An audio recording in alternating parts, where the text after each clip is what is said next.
Hello students, welcome back to my channel power of the knowledge.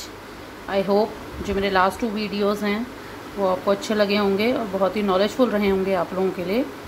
मेरी पूरी कोशिश है कि मैं आप लोगों के लिए आगे और ज़्यादा नॉलेजेबल वीडियोस लाती रहूँ इसी तरह से, और इसी तरह से आप लोग इसको लाइक करते रहो, मुझे सपोर्ट करते रहो। आज का हमारा टॉपिक है English literary devices.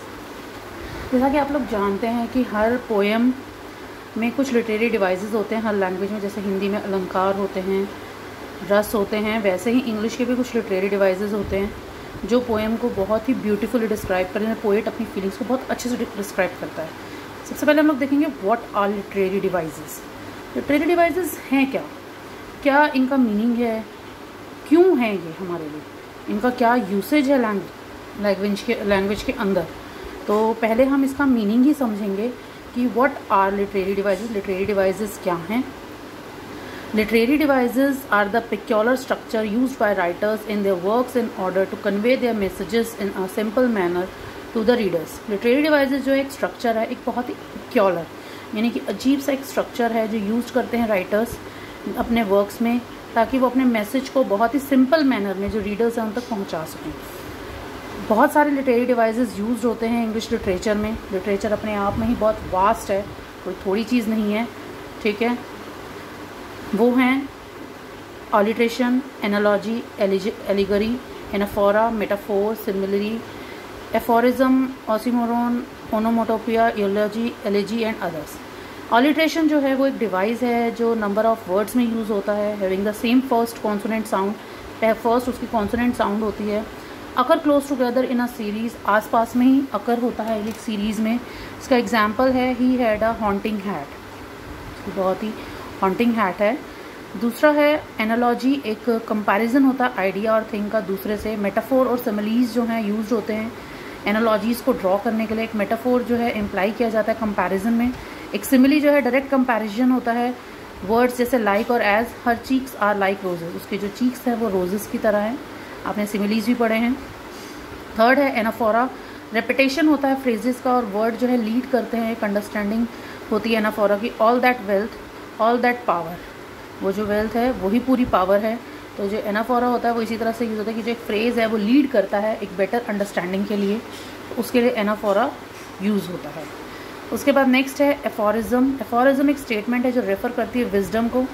Field statements होती हैं, स्पीचेस होती हैं जो पोइट्स देते हैं अपने पोएम्स में, एसेइस्ट देते हैं अपने प्रोज पीस में।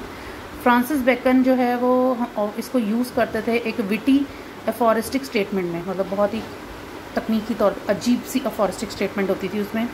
उसके बाद नेक्स्ट है ऑक्सीमोरॉन, एक फिगर है स्पीच की जिसमें नियरली कॉन्ट्राडिक्टरी टर्म्स होती हैं जो कंजंक्शन में हमें अपीयर होती है। ब्यूटीफुल डेथ, बहुत ही खूबसूरत मौत। इस तरह की जो है ऑक्सीमोरॉन जो है यहाँ पर यूज़ होता है, ठीक है, कि एक स्पीच का जो फिगर है जो नियरली कॉन्ट्राडिक्टरी टर्म होती है जो हमें कंजक्शंस में देखने को मिलती है, अपीयर होती है कंजक्शंस में, ठीक है। फिर है ओनोमेटोपिया, इसका मतलब है imitation of the sound, sound की नकल करना। द रसलिंग ऑफ लीव्स, मतलब जो डिफरेंट थिंग्स हैं हमारे आसपास, जो साउंड है, लीव्स आपस में जब टकराती हैं हवा से तो उनकी साउंड कैसे आती है, रसलिंग की, ठीक है ना, जैसे रगड़ने की आवाज़ होती है इस तरह से, ठीक है।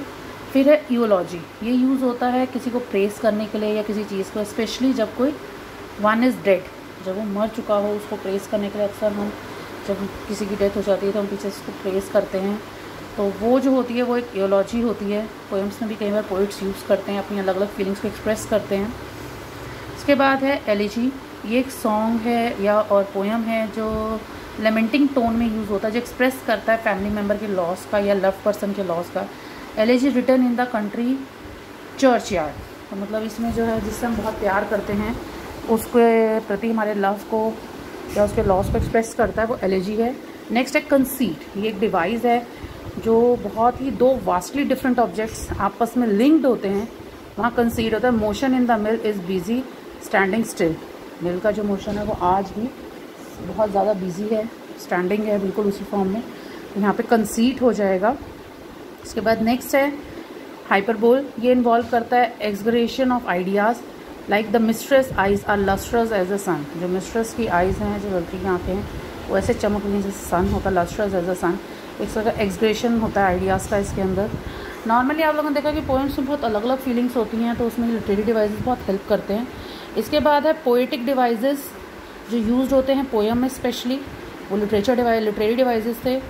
और इसमें है सबसे पहले रेपिटेशन। पोएम में अक्सर रेपिटेशन यूज़ होता है वर्ड, फ्रेज और क्लॉजेस का, जो एम्फसाइज करता है पॉइंट को, जैसे चैटर एक रिदमेटिक वर्ड्स यूज़ होते हैं, अक्सर पोएम की लास्ट लाइन्स में होते हैं और वो यूज़ होते हैं, तो उसे हम कहते हैं रेपिटेशन। यहाँ पर बार बार उसको रिपीट किया जाता है किसी चीज़ को पॉइंट करने के लिए, एक पॉइंट को एम्फसाइज करने के लिए, जोर देने के लिए। फिर है इमेजरी, एक डिस्क्रिप्शन जिसमें इवोक होता है रीडर की सेंसेस, 5 सेंसेस जो बिल्कुल पूरी तरह से इवोक हो जाते हैं, जहाँ पर साइट, इतना स्मेल, हियरिंग, टच और टेस्ट। मेटाफोर्स और सिमिलर्स जो हैं उन्हें इमेजरी कंसिडर किया जाता है। I babble on the pebbles, मैं पेबल्स के मतलब पत्थरों के पास खड़ा होकर बड़बड़ा रहा था, मतलब कुछ इस तरह से एक इमेजिनेशन है। ठीक है। पर्सोनिफिकेशन जो है एक लिटरेरी डिवाइस है जो असाइन करता है ह्यूमन क्वालिटीज़ को, जिन्हें हम इनएनिमेट करते हैं ताकि हम उन्हें इनएनिमेट कर सकें, और एब्स्ट्रैक्ट थिंग्स को जो हमें दिखती नहीं है। I make the netted sunbeam dance. ठीक है, मैं सूरज की रोशनी से भी एक चमकदार जो मतलब डांस के, इस तरह का पर्सोनिफिकेशन होता है, मतलब एक ऐसी फीलिंग जो दिख नहीं रही है बट उसे पर्सोनिफाई किया जाता है। I hope you like the video. Thanks for watching. Don't forget to subscribe the channel and I really thank you to all for supporting me. I hope I will get your support like this every time. Thank you for watching the video. Please subscribe my channel.